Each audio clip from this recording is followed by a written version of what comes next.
तो अब पोएम हमें क्लियर है। अब हम देखते हैं समरी। समरी में देखिए, the poet describes a new kite, यानी कि जो पोएट है वो एक न्यू काइट को डिस्क्राइब कर रहे हैं। It looks bright and beautiful in the blue sky, यानी कि जो काइट है वो जब नई नई होती है तो वो क्या है, ब्राइट और ब्यूटीफुल लगती है इन द ब्लू स्काई, आसमान में।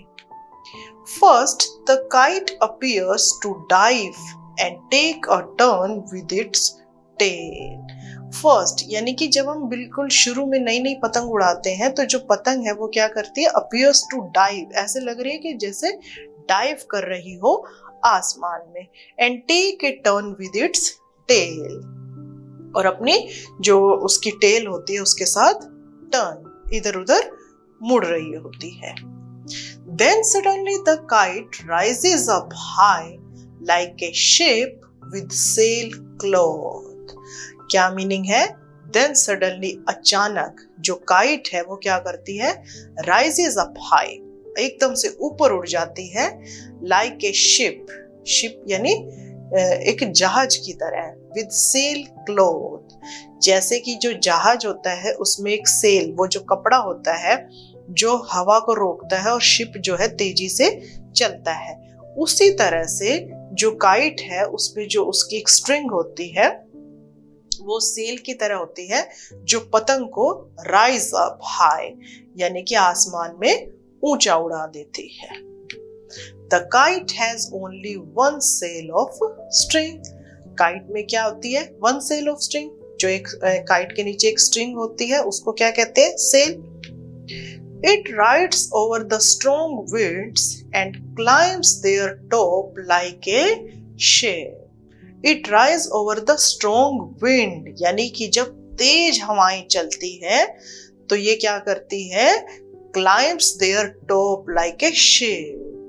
जैसे कि जब समुद्र में तेज लहरें उठती हैं तो जो शिप है वो तेजी से चलता है, इसी तरह से जब तेज हवाएं चलती हैं तो ये जो पतंग है ये भी क्या करती है, टॉप यानी कि माउंटेन और जो है हिल्स पर चढ़ जाती है, यानी कि और ऊंचा उड़ जाती है। तो आगे देखिए, it pools forward when the wind is strong. When the wind is strong यानी कि जब हवा तेज होती है, इट पुल्स फॉरवर्ड मतलब आगे की तरफ बढ़ती है, यानी हवा जितनी तेज होगी आपकी पतंग उतना ही ऊपर जाएगी। But then as wind falls it also rest for a while, और जैसे ही जो विंड है वो क्या होती है, फॉल्स यानी कि रुक जाती है या कम हो जाती है, तो हमारी पतंग भी क्या करती है, रेस्ट फॉर ए व्हाइल, कुछ देर के लिए रेस्ट करती है।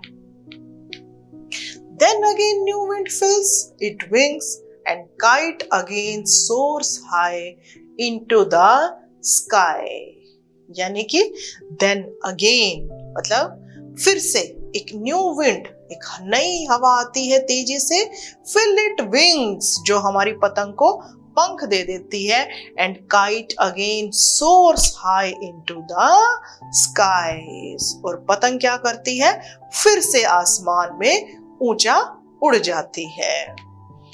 How bright and beautiful this new kite looks, but its beauty is mad and it gets tattered and torn if its string gets caught in the branch of a tree. Poet क्या कहता है, How bright and beautiful this new kite looks, कि जब जो ये kite है बिल्कुल नई होती है तो ये कितनी ब्राइट, चमकीली और सुंदर होती है।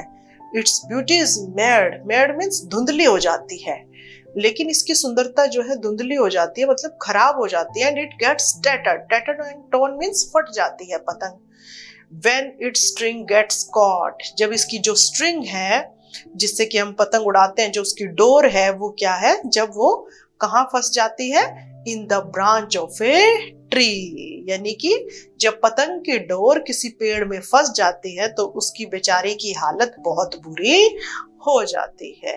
तो ये थी हमारी पोम की समरी। इसमें जो है आपकी जो पूरी पोम है उसका एक्सप्लेनेशन दिया गया है। तो आई होप आप लोगों को और भी अच्छे से जो है क्लियर हो गया होगा।